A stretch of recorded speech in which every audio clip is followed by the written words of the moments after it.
น้อยใจแม่ย่าขอหาบ่หักลูกไผ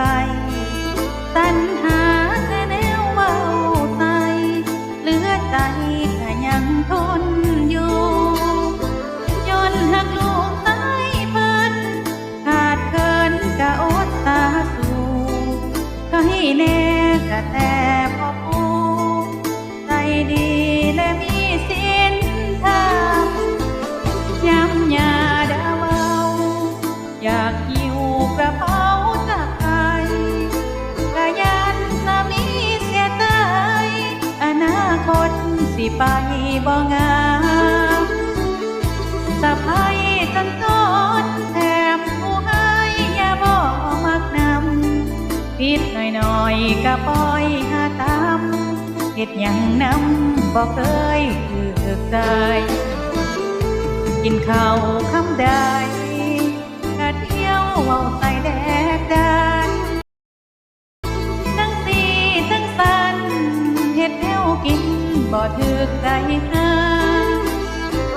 ต้มไทยบ่แซ่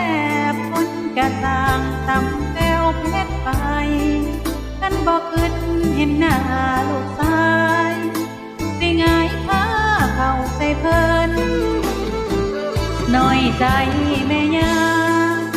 แต่ยอมก้มหน้าทนไปพยายามบ่เอาหูใส่อยากดมคำใดกะเซินรู้ตอนสามีที่ทำดีชนะใจเพิ่นสิอดทนจนกว่าสิเอิ้นลูกพยาอีลาคำแพง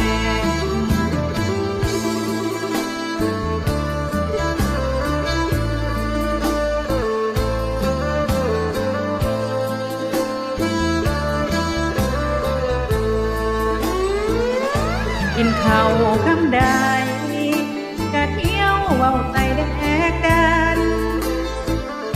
ทั้งสีทั้งสันเฮ็ดแนวกินบ่ถูกใจหาต้มไก่บ่แซ่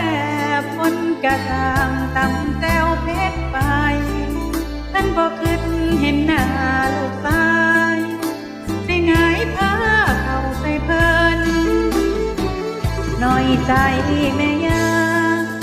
แต่ยอมก้มหน้าทนไป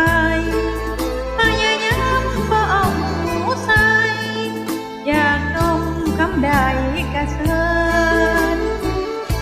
รู้ตอนสามีสิทำดีชนะใจเพิ่นสิอดทนจนกว่าสิเอิ้นลูกพยาอีลาคำ